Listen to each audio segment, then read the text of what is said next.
Yeah, y'all already know it's your boy Get It Brown. I'm gonna teach you how to get it brown like me. You feel me? That's my line there. Brown. Get it brown. Get it brown. Get it brown. The ladies love brown and they all get down. Get it brown. Get it brown. Get it brown. The ladies love brown and they all get down. Light skin, dark skin, brown skin, shine so bright, so tight, so good. Pretty and classy, the mood is sassy. Dirty and nasty, you know brown savvy. I can't help it, good, I gotta have it, I can't all. Be the boss of a Get it brown. Get it brown. Get it brown. The ladies love brown and they all get down. The ladies love brown. Welcome back to Murder Watch TV, where we dive deep into real stories of crime, tragedy, and the human experiences behind them. I'm your host, and today, we're unraveling a heartbreaking case that shook Columbia, South Carolina, just days before the new year in 2024. This is a story of love turned toxic, a social media storm that spiraled out of control, and a chain of events that claimed innocent lives. It's heavy, it's real, and it's a reminder of how quickly things can escalate when warning signs are ignored. So, grab a seat, and let's walk through this together. If you find value in these discussions, please hit that like button, leave a comment, and subscribe to stay updated. Let's get started. We're talking about a case centered around Antavius Brown, a 36-year-old aspiring rapper known as Get It Brown, and Tyrell, a rising podcast host who built the most popular podcast from the ground up. Money always on my mind. Do it for my mother always. I'm gon' bang the cat. Call me always. I can make your family sing a lullaby. I'm certified. He murder type. My youngest really known to slide. Make a play like man. Real life. Hit stick that PS5. Came out that mud, that dirty ride, that go berserk. All black, I put in work. Fashionista could be a preacher. Picasso on your shirt. Don't wanna talk. Rather walk and wipe away that little smoke. That country shit, that dunky shit. I'm going down like MJ Black. Kitty got it good. Jippo Benjo leave you traumatized. Let them have it. Business shit, that's what you call a pride. Their 2-year relationship ended in December 2024, but what followed was a devastating sequence of domestic violence, a high-speed police chase, and a fatal crash that took the life of an innocent bystander, Ryan Hammond. This isn't just a story about crime, it's about the ripple effects of obsession, the power of social media as a public stage, and the consequences of unaddressed pain. As we go through this, I encourage you to reflect. Have you seen warning signs in relationships around you? What can we do to prevent tragedies like this? Let's explore. Let's start by understanding the key figures in this story. Antavius Brown, known to his friends as Tay, was a man chasing dreams bigger than his circumstances. At 36, he worked as a manager at S&J Hot Chicken in Columbia, South Carolina, but his heart was in music. As Get It Brown, he poured his soul into rap, crafting lyrics about hustle, pain, and perseverance. You know I keep a gun. See your ass, he put his hat, you shake like you got barbers. He took off like a track star. Should've seen that nigga run, speeding on your block and I put holes on in your car. I used to shoot them 38s, tryna let that truck go hit. I used to fall in love with hoes, tell me the dirty be my mama kitchen cooking coke. I damn near fuck my wrist, they want me back up in the trap, they say I'm truly me. His music spoke of overcoming shame, staying strong, and pushing for greatness despite setbacks. But beneath this ambition was a man struggling to let go of a relationship that had defined much of his recent life. Tyrell, on the other hand, was a force in her own right. Known as the host of the most popular podcast, she was a mother, an entrepreneur, and a former musician who had transitioned into podcasting in early 2022. Starting at Got Sound Studios, she traveled state to state, interviewing guests and building a platform that resonated with thousands. By December 2024, she was preparing for her first podcast expo, a milestone in her career. Tyrell was a woman who stood on her own, emphasizing that no one made her success, she earned it through hard work and determination. Yet, she found herself entangled in a toxic situation that would test her strength in unimaginable ways. Then there's Ryan Hammond, a 52-year-old man who had no connection to Antavius or Tyrell but became an innocent victim of this tragedy. Ryan was a beloved figure in his community, known for his positivity, love for his English bulldogs, Lily, Lucy, and Parker, and passions like gardening, sports, and music, especially Pearl Jam. He was the kind of person who never met a stranger, always ready to share a laugh or a fishing trip with his nieces and nephews. His life was cut short in a moment that reminds us how far-reaching the consequences of one person's actions can be. What do you think drives someone to chase their dreams so fiercely, like Antavius or Tyrrell? And how does that passion sometimes turn into something darker? Drop your thoughts in the comments, we'll circle back to them later. The story begins with a relationship that had once held promise but, by December 2024, had crumbled under the weight of toxicity. Antavius and Tyrrell had been together for 2 years, but by late 2024, Tyrrell made a decision that would change everything. She ended the relationship. This wasn't a mutual parting. Antavius wasn't ready to let go. He was still living in her apartment, promising to move out by the end of the year, but the tension between them was palpable. What happens when someone can't accept the end of a relationship? It's a question we'll explore as we unpack this case. As the breakup unfolded, social media became a battleground. Both Antavius and Tyrrell used platforms like Facebook and Instagram to share their perspectives, turning private pain into a public spectacle. Exclusive. Yeah, stop playing with me. Exclusive, huh? Let's get it. Tap in. Them Blancos in. Social media can amplify emotions, can't it? It's a place where people vent, seek validation, or try to control the narrative. For Antavius, it became a digital diary of his unraveling. He posted about feeling betrayed, his character being played with, and his need to stand up for himself. His words were raw, passionate, and, in hindsight, ominous. He spoke of fighting until he was respected, of not letting anyone undermine his worth, and of being a man who put everything on the line. It's a motherfucking hood of natty. I would act like y'all know what's going on. Like y'all know, man. Hey, y'all tap in, you feel me? Hey, these niggas here be really goddamn lit. Like my boy Tito, Speedy Gonzalez, that's Mr. Gonzalez, you feel me? It's the hood of natty with my boy Boss. Right, there we go. Yeah, Coco. And when my boy Get It Brown, man. Y'all already know, nigga. Hey, what's understood ain't gotta be explained, baby. This family here. Yeah. Metro. Have you ever seen someone use social media to air personal grievances? What do you think it achieves, or destroys? Tyrrell, meanwhile, was focused on her podcast and her upcoming expo, set for just 2 weeks before Christmas 2024. But she couldn't escape the drama. She went online to clarify her story, emphasizing that she built her platform herself, starting in 2021 with music and transitioning to podcasting in 2022. She was adamant that no one made her, countering any narrative that diminished her achievements. Her posts were a mix of professionalism and defiance, urging her followers to check her timeline to see her journey. She stayed in her own lane, as she put it, but the escalating situation was pulling her into a spotlight she didn't want. What's striking here is how social media became a double-edged sword. It gave Tyrrell a platform to build her brand, but it also exposed her personal struggles to the world. For Antavius, it was a megaphone for his pain, amplifying his emotions to a dangerous degree.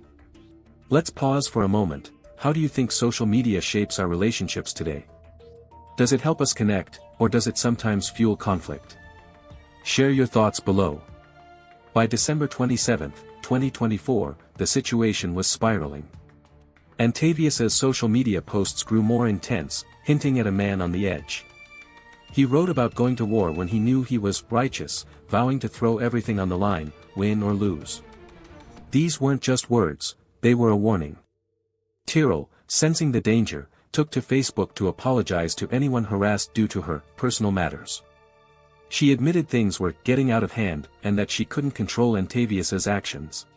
When a follower asked if she was okay, her response was chilling, "No, my life and others are in danger." She added, "I'm okay for now," but those words carried a weight that would soon prove prophetic. Think about that for a second. Tyrrell knew something was wrong. She saw the red flags, Antavius's refusal to leave, his escalating anger, his public outbursts. Yet, she was still trying to manage the situation, protect her children, and keep her career on track. How often do we see people in toxic situations trying to hold it all together? If you've ever been in or witnessed a situation like this, what helped, or what could have helped? Let's keep that in mind as we move forward. The morning of December 28, 2024, started like any other in Columbia, South Carolina, but inside Tyrrell's apartment, a nightmare was unfolding. Antavius accused Tyrrell of cheating, and what followed was a horrifying escalation of domestic violence. He didn't just argue, he assaulted her. He pointed a firearm at her head, then tucked it into his waistband and struck her multiple times. Her children, witnessing this horror, showed incredible bravery. They broke down the door to the room where Antavius was attacking their mother, trying to fight him off with their bare hands. Can you imagine the fear and courage it took for those kids to intervene?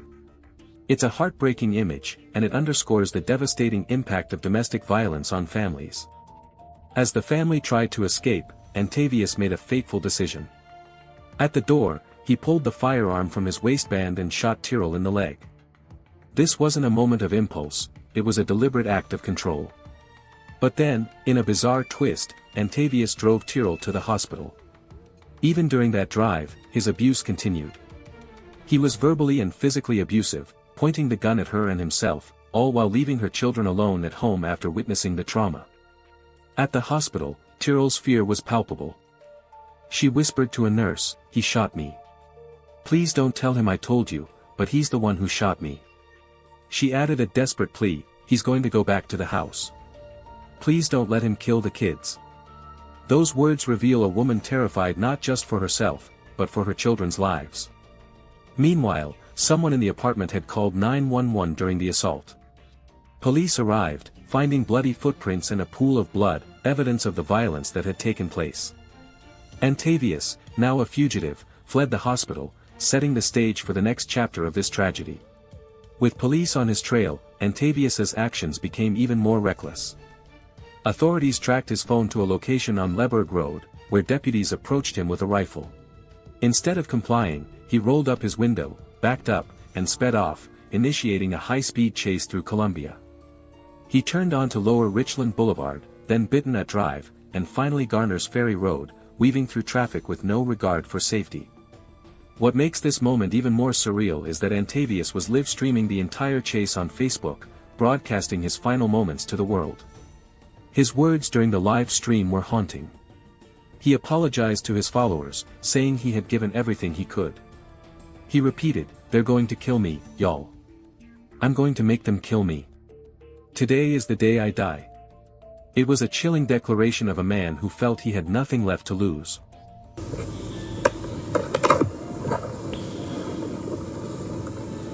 I just want everybody to know.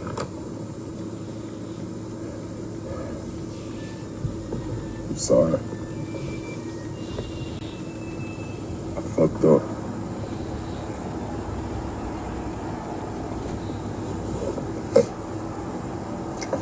I dropped the ball. I let them get to me. They won. They won, y'all. I'm sorry.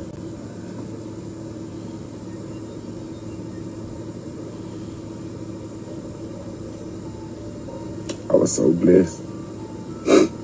I had made it through. There they go, y'all. The live stream captured his desperation, his fear, and his defiance, all playing out in real time for anyone watching. Have you ever seen someone use social media in a moment of crisis like this? It's a stark reminder of how platforms can become a window into someone's breaking point. The chase ended at the intersection of Garner's Ferry and Hazelwood Roads, where Antavius ran a red light at high speed. His vehicle slammed into a white Toyota 4Runner, driven by Ryan Hammond, who was simply going about his day with his dogs, Lily and Lucy, in the car. The impact was catastrophic. Ryan and his dogs died instantly. 2 other vehicles were also hit, but it was Ryan's death that highlighted the senseless ripple effect of Antavius's actions. Police believe Antavius shot himself in the stomach during the chase, and he was rushed to the hospital, where he died just after 12:30 p.m. Tyrrell survived the shooting and is expected to make a full recovery, but the trauma she and her children endured will linger. Imagine the scars, physical and emotional, that come from surviving such an ordeal. Her children witnessed their mother being attacked, tried to save her, and were left alone in the aftermath. The strength it took for Tyrrell to whisper her fears to that nurse, to protect her kids even in her weakest moment, is nothing short of heroic. But the road to healing will be long. Ryan Hammond's family, meanwhile, is grappling with an unimaginable loss. In a statement, they described Ryan as a man who brought love and laughter to everyone. He was a brother, an uncle, a friend who loved fishing, gardening, and music. His dogs, Lily and Lucy, were with him in the crash, leaving only Parker, his third dog, behind. The family's question haunts this story: would our brother Ryan Hammond still be alive if they were driving 40 miles per hour versus 80? It's a question with no answer, but it underscores the senselessness of this tragedy. The ripple effects of this case extend beyond the immediate victims. Columbia, South Carolina, was left reeling, forced to confront the realities of domestic violence and its far-reaching consequences. This wasn't just a story about Antavius and Tyrrell, it was about a community, a family, and a man who never made it home. What can we learn from this? How can we honor Ryan's memory and support survivors like Tyrrell? Let's talk about it. As we wrap up this episode, let's focus on what this story teaches us. Domestic violence doesn't just harm the people directly involved, it can destroy entire communities. Antavius's inability to let go, his obsession fueled by ego and pain, led to a chain of events that claimed innocent lives. Tyrrell's courage in speaking out, even in fear, saved her life and her children's, but the trauma remains. Ryan Hammond's death reminds us that our actions, even in our darkest moments, can impact strangers in ways we can't predict. So, what can we do? First, recognize the warning signs. Antavius's social media posts, Tyrrell's pleas for help, these were red flags. If you or someone you know is in a toxic situation, reach out. Call a hotline, talk to a friend, or seek professional help. In the U.S., the National Domestic Violence Hotline is available 24/7 at 1-800-799-SAFE. If you found value in this episode, please like, comment, and subscribe. Share this with someone who needs to hear it. Together, we can raise awareness and make a difference.